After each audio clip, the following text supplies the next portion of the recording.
Kaya mahirap talaga maging operator mga pards. Hindi basta-basta ang pag-operator. Maraming dapat gampanan yan. Dati, yung jeep niya, na problema rin yan eh. May nakuha siyang driver mga pards. Bagong pasok lang. Garuin mo, ang nangyari, 3 araw hindi nag-boundary. Pagkatapos, nung sinaulin sa akin sa garahe, walang plaka sa likuran. Baklas mga pards. May bagong update pala sila, alam mo ba, sa apps natin mga pards ha? Sa mga may hilig mag-double booking dyan.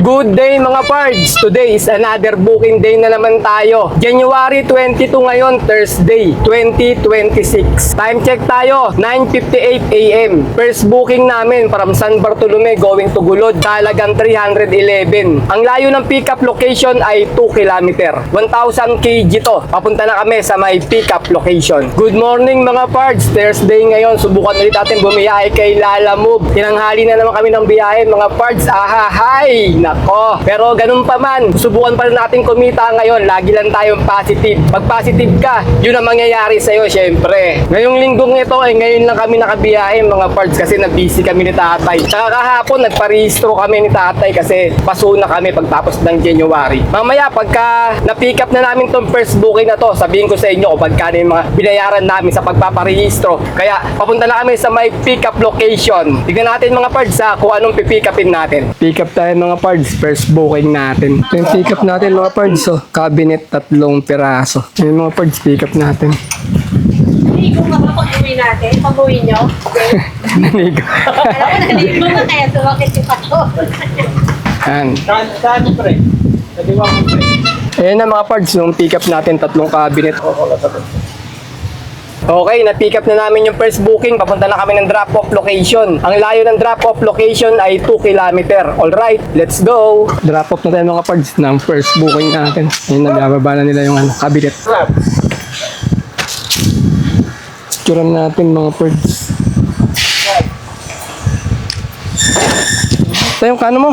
Nalaglag na. Okay mga pards, abang-abang ulit tayo ng booking. Ito lang bali yung booking, 3 piraso lang. Time check tayo, 11:18 AM. May second booking na kami. From Gulod going to Quirino 2, sa halagang 552. Ang layo ng pickup location ay 700 meters lang. 1,000 kg to. Papunta na kami sa may pickup location. Pick up tayo mga pards, second booking. Yan yung pick up natin, oh. Mga feeds daw yan, feeds. Yan yung pick up na yung mga pards. Picturean natin. Okay, na-pick up na namin yung second booking namin. Papunta na kami ng drop-off location. Ang layo ng drop-off location ay 14 km. Alright, let's go! Ops, putulin ko muna yung video mga pards. Kasi meron na tayong official Pards Cleto TV sticker. Sa mga kalala mo vlogger ko dyan, motovlogger, travel vlogger, ganyan, pwede kayong magpagawa ng solid sticker na kagaya nito. Hanapin nyo lang sa Facebook ang Second Floor Studio mga pards. Andyan na yung Facebook nila. Mag-direct message lang kayo kila sir para sa mabilis na transaction. Paki-follow na rin mga pards. Pagkatapos, meron din silang Shopee mga pards. Nandiyan na sa may description sa baba yung link nila para maka-direct kayo sa may Shopee nila. At pwede kayong umorder ng kagayang ganitong sticker. Kaya balik ulit tayo sa video mga pards. Diretso muna namin to mga pards, tong second booking namin. Kasi mahirap kumuha ng kasabay. Madalang yung booking. Ganito na lang, nakabukas yung apps ko habang papunta kami ng drop-off. Pagka may lumabas na malapit din papunta sa drop-off location namin, isasabay na rin namin syempre. Ayun na nga mga pards, pag-usapan na natin ngayon kung magkano yung nagastos namin sa pagpaparehistro ng L300 namin. Sa ngayon mga pards, kulay puti pa yung plaka namin. Sabi ni LTO, papalitan daw to ng dilaw. Ngayon, pagka kulay puti pa yung plaka mo, kahit saang LTO, pwede ka magparehistro. Pero pagka napalitan na tayo ng kulay dilaw mga pards, meron designated na LTO or main branches na pwedeng magparehistro lang. Tsaka mas mahal yung rehistro ng dilaw na plaka kaysa sa puting plaka mga parts. Mas mataas siya. Kaya swerte pa namin ngayon at mababa pa yung binabayaran namin sa LTO sa pagpaparehistro. Ngayon mga parts, magkano ba yung binayaran namin? Isa-isahin ko Unang binayaran namin yung insurance. Yung kinuha na namin ng insurance, 1,100 yung siningil sa amin para sa insurance ng sasakyan natin. Ngayon, sumunod, smoke belching o smoke test mga parts.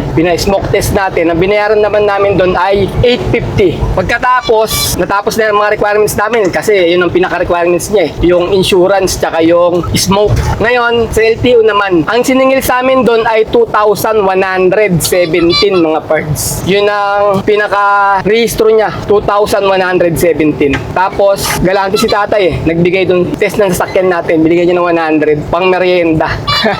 Galante. Ngayon, ang total na nagastos namin, naka 4,200 kami mga parts binayaran namin. Siguro pagka yellow plate na tayo, baka abutin ng mga 5,000 plus o 6,000, mga ganyan. Mas mahal. Nandito tayo ngayon mga parts sa May Carino Highway, Novaliches. Papunta tayo ng Mindanao Avenue. Tapos ang deliver natin ay sa may Project 2, Quezon City mga parts. Time check tayo, 11:34 AM na. Ganda ng ngayon, kalangitan mga parts. Maliwalas. Konti lang yung mga ulap. Pero mainit kasi hindi natatakpan ng ulap yung araw Kaya mainit. Yung aircon natin, pagka malamig lang to malamig Pag mainit, mainit din siya. Kaya tiyagaan lang. Sabi nga ng mga nagko-comment, dapat daw lagi tayo mag-double booking mga parts. Kami naman ni tatay, nag-double booking kami. Pagka sinuswerte, pagka may lumabas agad yan na pansabay namin, kinukuha namin. Pero pagka ganito matumal talaga, may waiting Matatagalan tayo sa pag-aantay ng makakuha ng pansabay natin. Kaya diskarte namin, ganun na lang. Ibibiyahin na namin papuntang drop-off. Kung may lumabas dyan na booking, na suswertein tayo, di ba? Pansabay natin, kunin na natin. Habang nagmamaneho ka, medyo patingin-tingin ka sa pag kami tumutunog sa may Lalamove apps natin. Kasi mahirap ngayon mga parts, maubos yung oras natin, kaantay ng pansabay. May bagong update pala si Lalamove sa apps natin mga parts sa mga may hilig mag-double booking dyan. Halimbawa, katulad ko kasi, madalas ang top up ko lang dito sa Lalamove wallet natin ay 100 lang lagi mga parts. Ganun ang diskarte ko. Ngayon, hindi na obra yun. Halimbawa, kumuha ka ng first booking mo, meron ka na dyan, naka-pending na. Ang top up mo lang ay wala pang 100. Pag kumuha ka ng pansasabay mo mga parts, lalabas dyan, mag-top up, kulang yung top up mo, ganun. Magpa-pop up, reminder. Ibig sabihin, hindi mo makuha kasi kulang yung top up mo. Kumbaga, yung top up mo na yun, pambayad mo lang sa unang booking mo Kailangan, pag kukuha ka ng pangalawa, may top up ka yung kakasya sa pangalawang booking ulit. Kaya mas maganda, lagyan nyo na ng 500 pesos yung top up wallet nyo para makakuha kayo ng pansasabay nyo. Kasi pagka mababa, ayaw natanggapin ni Lalamove mga parts Yun ang bagong update niya Kasi iba kasi ginagawa, meron nga tayong double booking. Pinipending yung maraming booking dyan. Hindi mo na agad binabayaran. Na kaya si Lalamove, nakapag-isip-isip na kailangan top up muna. May laman yung top up mo para makapag-double booking ka. Drop off na tayo mga parts, second booking. Si ma'am na yung bumuhat nung itong i-drop off natin. Wala nagbubuhat tayo? Bigat Dalawa tayo? Pinagbubuhat sila. Lakas pa yan, ma'am. Okay, picture. May tip tayo mga parts na 50 pesos sa booking na yun. Kanina, yung first booking, 30 pesos ang tip namin. Bali, nakaka 80 pesos na tip na kami. Hahanap muna kami ng mapapwesto ni tatay, kakain muna kami. 12:36 PM na. Tapos namin kumain mga parts at nakakuha na kami ng pan-third booking namin. Time check muna tayo, 12:54 PM. From San Roque going to East Camillas sa halagang 295. Ang layo ng pickup location ay 950 meters lang. 1,000 kg to. Papunta na kami sa may pick-up location. Pick-up tayo mga parts ng third booking natin. Yun yung pick-up natin mga parts. Picturean natin mga parts. Ito yung pick-up namin. Isang piraso lang.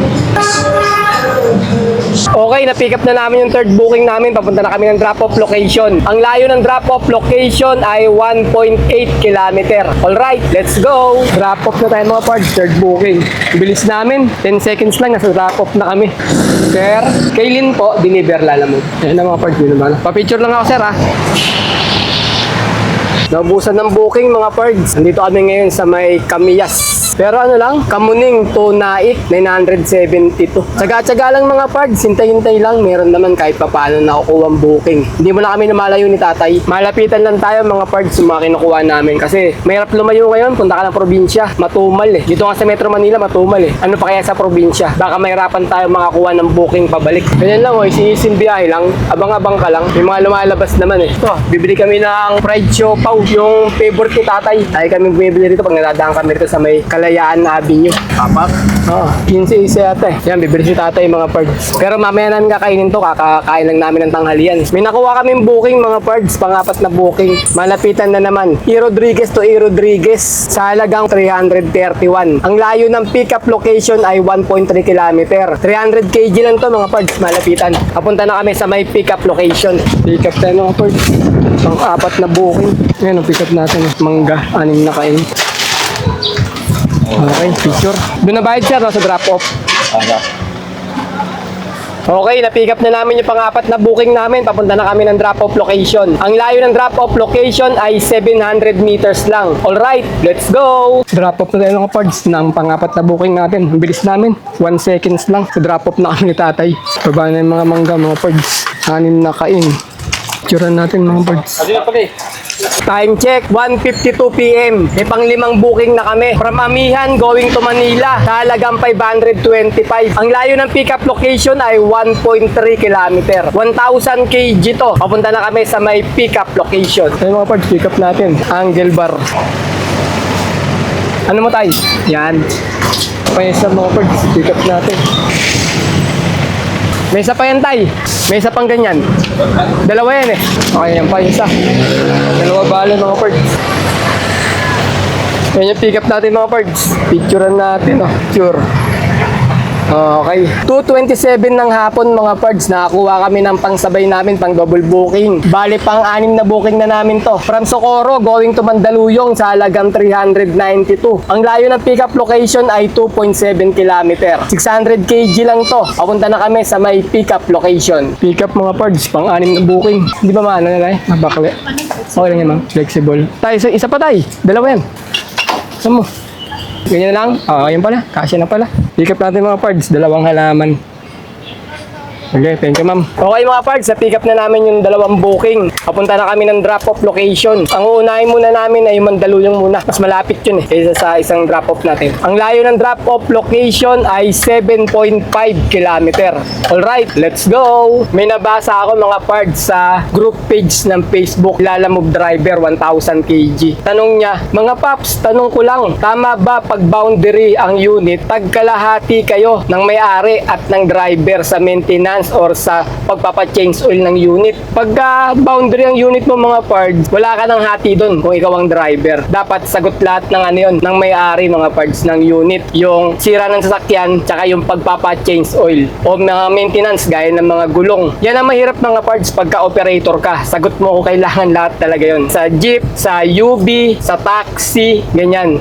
Halimbawa yun, sagot talaga ng operator lahat ng maintenance niyan o magiging sira, yung pagpaparehistro, lahat yan, sagutin ng may-ari yan mga pards. Dahil sasakyan ng ano yan eh, ng operator yan eh. Ikaw, driver, nakikilabas ka lang. Ang gagampanan mo lang, araw-araw na boundary niya. Hindi mo na sagot o hindi mo na kailangan gampanan pa yung magiging sira ng sasakyan, yung pagpaparehistro, pagpapa-change oil. Kaya mahirap talaga maging operator mga pards. Kailangan mapili ka rin sa driver na kukunin mo. Kasi kung hindi niya iingatan yung sasakyan mo, daskul magmaneho, di ba, bara-bara. Tapos minsan dito, overweight na, sige lang ng karga lang ng karga, nahihirapan na yung makina mo, tapos may masisira, sagutin talaga ng operator yun. Yan ang mahirap sa operator mga parts. Tapos yung mga driver makukuha mo, loko-loko. May mga super power yung mga yan. Kung minsan, pagka may problema ng sakyan, nagkakaroon ng pakpak yan, gagano, magpa-fly away na lang. Tapos kung minsan, yung may ibang powers nila, nagiging invisible man. Bigla na lang nawawala. Kahit malapit lang sa inyo eh. Nawawala, di mo na makikita. Pagka may atraso na. Kaya kailangan talaga, maingat ka sa magiging driver mo rin kasi kung ma-aksidente talaga yung mga yan. Dahil nasa kalsada tayo hindi maingat, di ba? Lalo na baguhan pa yung kinuha mo, kakatuto lang mag-drive, nakadisgrasya, sagutin pa rin ng operator yan, yung mga ganyan. Kaya maging tayo sa pagkuha ng driver natin kung mga operator tayo mga parts. Hindi basta-basta ang pag-operator. Maraming dapat gampanan yan. Dati, yung jeep niya, na problema rin yan. May nakuha siyang driver mga parts, bagong pasok lang. Garuin mo, ang nangyari, 3 araw hindi nag-boundary. Pagkatapos, nung sinaulin sa akin sa garahe, walang plaka sa likuran, baklas mga parts. Wala, hindi na niya iniwan yung mga ticket o ano pa man. Di namin alam kung saan nahuli, di ba? Kung sinong humuli sa kanya. Wala na, naglaho na lang mga parts Iniwan sa garahe yung jeep tapos susi, nandun na lang din. Di na namin nakita yung driver. Ngayon, pinuntahan ni tatay yung plaka sa kasi Quezon City kami. Pinuntahan namin sa may Quezon City Hall. Ayun nga, ang laki ng violation mga parts, 1,000. Nagmamakaawa pa kasi tatay na na bawasan yung yung violation niya, yung penalty. Kasi sabi namin, iniwan na lang ng driver sa sakyan, di namin alam, wala nga kaming OBR Nagpaano pa siya sa notaryo para makuha nga yung plaka namin. Tapos kasama yung driver's license. Iwan na po namin yung driver's license, hindi kasama po yan pag tinubos yung plaka nyo. Kasi dalawang kinumpis driver's license tsaka plaka. Tinubos pa ni tatay yun. Kaya ganun kahirap ang maging operator mga parts. Pagka loko-loko yung mga makukuha mong driver. Kaya mahirap din. Kaya kami ni tatay, hindi niya na pinapabiyahe. Kami na lang mismong dalawa bumibiyahe. Para at least, naiingatan namin yung sasakyan. Kaya ganun lang sa pag-operator mga parts. Ang nagtalong driver kung kailangan pa daw ba ng hati sila ng may-ari sa maintenance ng sasakyan mga parts. Nandito na kami mga parts sa may flyover ng Boni Serrano, EDSA. Ang deliver natin sa may Mandaluyong, sa may Pioneer lang mga parts. Tapos, yung pangalawang deliver namin dyan sa may San Andres, Bukid, Manila. Kaya unahin muna namin yung Mandaluyong kasi mas malapit yun. Dyan lang sa may Pioneer. Tapos balik ulit tayo ng EDSA. Papunta na tayo ng San Andres, Bukid. Ang daan namin dyan sa may JP Rizal mga parts. Malapit yun dun. Yung San Andres, Bukid na pupuntahan natin. Ganun lang mga parts. Tsaga-tsaga lang tayo sa booking nilalamove. Matumal ngayon. Pero pa isa-isa may lumalabas naman. Tsagayin mo lang na mag-abang. Abang-abang ka lang talaga. Tapos makakuha ka naman ng booking. Basta magtsaga ka lang. Sa may napuntahan namin dyan sa may Doña Aurora Boulevard, Cubao yun Pa isa-isa yung booking. Pero hindi ka naman natitenga na matagal. Tulog siya ng tunog. Kaya makakapag-abang ka din ng booking. Gaya nga nito, napagsabay kami, di ba? Konting tsaga lang talaga. Ganun lang. Yung panahon ngayon matumal mga parts. Marami na naman umayaw kay Lalamove, mga nagpo-post. May iba pa nga nakikita ko. Tinatanggal na nila yung sticker ng LTFRB. Ayaw niya na raw kay Lalamove kasi napakarami na raw driver ni Lalamove. Tanggap lang ng tanggap. Ganun, di ba? Pero kung talagang gusto mo mag-Lalamove, kailangan mo talaga matyaga ka talaga rito. Hindi ba pwede yung madaling maubos yung pasyensya mo? Yes? Apo ma'am. Nangalaman po? Naku. Opo. Kailangan, yun ma'am, malayo na ako ma'am. Nasa may Ortigas na ako. Pwede mo na? Sabi mo sa kanya ma'am, pasend mo na lang sa messenger niya. Picturean mo na lang, pasend mo na lang. Matraffic ma'am, di na ako makakabalik Layo na lang ikutin ko. Diba? Oo, resibo daw. Naiwan daw yung resibo, mga parts ng halaman, kailangan daw yun. Sabi ko, picturean na lang sa messenger. Balik tayo sa kwentuhan mga parts. Nawala na tuloy ako sa akin ng kwento. Tumawag kasi yung client na itong halaman. Nakalimutan na yung resibo, ibigay ng tao daw dun. Kasi yung kausap ko talaga dun sa may halamanan, wala, malis daw siya. Bale, may tao siya dun, binilin niya lang. Naging problema, nakalimutan yung resibo. Kaya pinapabalik ako, sabi ko malayo na ako Mag-show Boulevard na ako, nasa may Ortigas flyover na ako Drop off tayo mga parts ng pang pip booking natin. Time check 3:18 ng hapon. Picturean natin mga parts. Okay, papunta naman tayo sa may pang-anim na booking natin, drop-off location. Ang layo na lang ng drop-off location ay 6.5 km. Alright, let's go! Drop-off tayo mga parts, pang-anim na booking natin. Sir, padagdag na 50 sir kasi may hintay kami doon. Sinabi ko na rin kay sir kanina. 25. Lager ka ba po? Oh yes sir, sa YouTube. Sir, shoutout kila sir Kanila itong items. Yan na mga parts, binababa na nila. Ano, sama ko na bibigyan ng buhay ko. Ako lang So sir, sukli sir. Thank you, sir. 3:56 ng hapon mga pards. Natapos na namin yung pang-anim na booking namin. Baba kami ng Binondo. Nasa may Sobel Roas tayo. Malapit-lapit na tayo. Nandito na tayo mga pards sa may tapat ng Manila City Hall. Sa may Top Avenue. Bali may nakuha na kaming pang 7 booking. Time check tayo. Saktong 4:30 PM. Yung pang 7 booking namin para Manila going to Talipapa. Sa halagang 767. Ang layo ng pick-up location ay 2 kilometer. 1,000 kg to. Papunta na kami sa may pick-up location. Ayun sir, nakita natin oh. Yun, batang Shoutout sir. Batang kaya po. Sige sir. Salamat sir. Okay. Nasa may Bernard Palangka tayo mga pards, traffic. Pick up tayo mga pards, pang 7 booking na natin. Dito tayo sa may Raon. Yung pick up natin, oh. Video okay. Hoy! Shoutout sir, shoutout! Shoutout! Amjad, shoutout! Dali ko lang mga ano ba, video ka. Yan, pick up mga pards. Inayos na mo, Amjad. Pina-repair sir. 2 video okay doon mga pards, pina-repair daw. Nasa uli na sa may-ari. MA, shoutout pala sa MA. Pwede bang magpagawa ng mga video okay dyan sir? Oo, pwede sir. O yun to, papagawa kayo. Pwede mag-order. Okay, picturean natin mga pards. 2 video okay. Okay, picture.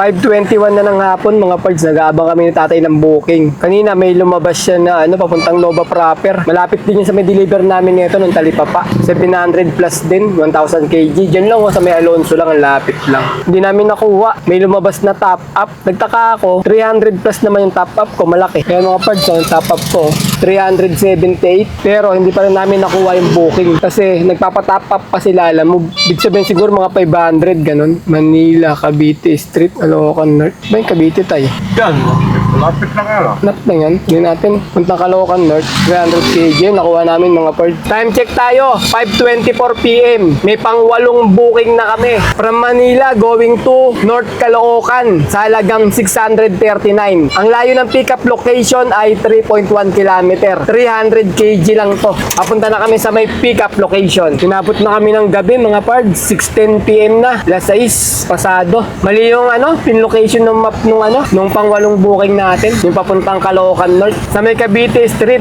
yung pickup, dinala kami sa Laksamana nung map. Tinawagan ko yung pickup, mali daw yun. Hanapin ko daw yung Cavite Street. Hindi makita sa map mga pards. 6:22 na mga pards, nakarating na kami sa may pickup namin yung pang 8. Ayan dito pala sa warehouse na yun, ligaw yung map namin eh. Marili pa yung turuin natin ng Cavite Street, doon kami napunta sa Blooming Treat eh.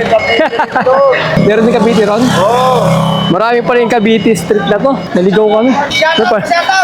Ano yung part? Deliver din kayo? Oh, deliver. Ubas. Oo, bus from papuntang Going to Nasugbo. Layo. Part, layo. Shoutout. Shoutout from Caloocan, guys, ha? Kita parts.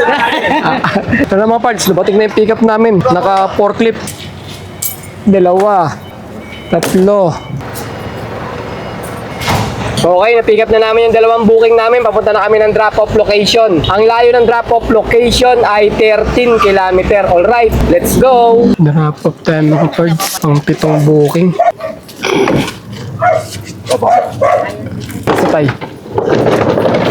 7:48 PM mga parts. Narating tayo. Ayun lang ang pinadala. Ito lang pong 2 po eh.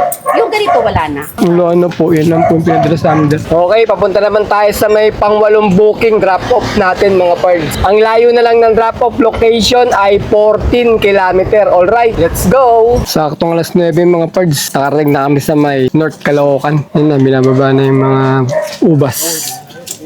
Uwian na mga pards. Ayaw na namin bumiyahe. Kasi mag na 9:30 na ng gabi. Ganun lang mga pards. Pagka gusto nyo kumita, tsaga-tsaga lang sa pag-aabang ng booking. Pagka may pagkakataon makapag-double booking, pag-double booking kayo. Katulad ng ginawa namin. Pero kami, nag-double booking lang kami sa mga area ng malalakas. Yung mabilis kami makapag-double booking. Pagka alam mo yung lugar mo matumal, huwag mo nang sabayan. I-diretso mo na para mabilis ka matapos. Mamaya na lang mga pards. Pag uwi ko ng bahay, magkwentahan tayo ng kinita namin ngayon. Okay mga pards, income reveal tayo. Bali nakawalong booking kami sa maghapon at ang kinita namin ay 2,878. Pagkatapos nakakuha kami ng 300 plus na tip mga pards. Yung last booking namin, yung pangwalo, nagbigay ng 100 mga pards dahil sa wrong pin. Sinabi ko na magdagdag na lang. Nagdagdag naman si ma'am, nagbigay siya ng 100 na pasobra. Kaya bali, sabihin na natin naka 300 na tip kami. Pag inad natin dito sa 2,878, sabihin natin naka 3,200 kami. Pagkatapos, nagpa-diesel kami ng 1,000 at 200 na pangkain. Ibawas naman natin sa 3,200 yun. 3,200 minus 1,2 equals 2,000. Ayun mga parts, naka 2,000 kami na malinis. Labas na rin yung pangkain, pan-diesel, saka yung commission nilalamog.